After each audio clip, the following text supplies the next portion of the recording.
কত? 500।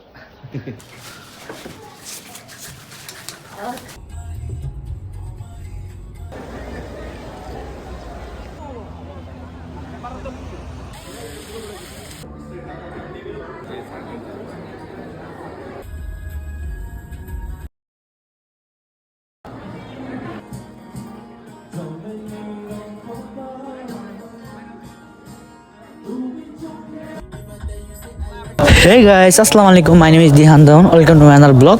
So guys, সবাইকে জানাই ঈদ উল ফিতরের শুভেচ্ছা, ঈদ মোবারক। সকাল সকাল ঘুম থেকে উঠে মসজিদে চলে আসলাম ঈদের নামাজ আদায় করার জন্য। আমরা সবসময় নামাজ পড়ি আমাদের এলাকার মসজিদে। আপনারা কোথায় পড়েন কমেন্টে জানাবেন। নামাজ শেষে আমরা সবার সাথে কোলাকুলি করতেছি, ঈদের শুভেচ্ছা বিনিময় করতেছি এলাকা প্রতিবেশী এবং বন্ধু বান্ধব এবং ভাই ব্রাদার সবার সাথে। আমরা সবাই জানি ঈদ মানে আনন্দ, ঈদ মানে খুশি এবং শত্রু দুশ্মনের সাথে কোলাকুলি করা। মসজিদ থেকে বের হয়ে আমরা সবসময় আমাদের বাড়ির নিচে আমাদের বাড়ির সব ভাই ব্রাদার নিয়ে একসাথে কথাবার্তা বলি এবং ঈদের ছবি তুলি। ছবি তোলা শেষে তারপর আমি জেঠার বাসায় গেছিলাম। জেঠার বাসায় যাওয়ার সাথে সাথে জেঠা আমাকে সালামি দিল আর আমি সালামি গুনতেছিলাম। তারপর আমি বাসায় গেলাম। বাসায় যাওয়ার সাথে ভাই ব্রাদার সাথে এবং বন্ধুদের সাথে ছবি তুললাম এবং বাড়ির সবাইকে সালামি দিলাম। তারপর আমরা সালামি দেওয়ার পর আমরা খাওয়া দাওয়া করলাম একসাথে সবাই মিলে।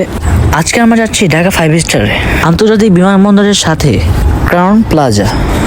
আমরা যাওয়ার পথে আল্লাহর রহমতে কোনো জ্যাম পাই নাই, অনেক খালি রুট। আমরা এসে বললাম ক্রাউন প্লাজা। দেখতে পাচ্ছেন আমরা এখন প্রবেশ করতেছি। এই 5 স্টার হোটেলটি নতুন হয়েছে কারণ আজকে ঈদের দিন অনেক ভিড় ছিল, সেজন্য ভিডিও করতে পারি না ভালোভাবে। যা একটু করেছি তা আপনাদের সাথে শেয়ার করতেছি।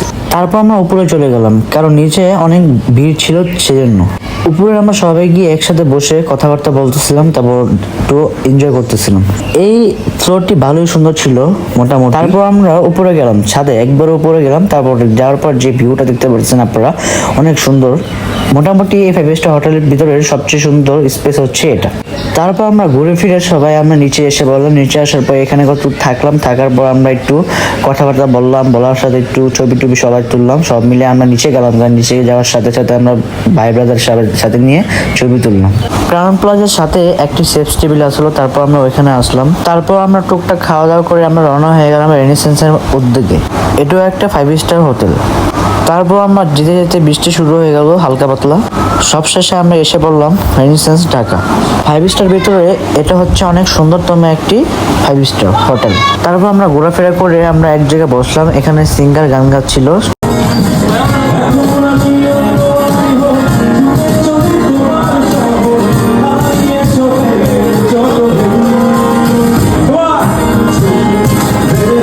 আজকের ভিডিওটি এই পর্যন্ত ছিল। সবাই ভালো থাকবেন, সুস্থ থাকবেন। ভেরি সুন ব্লগ আসছে। আল্লাহ হাফেজ, বাই বাই।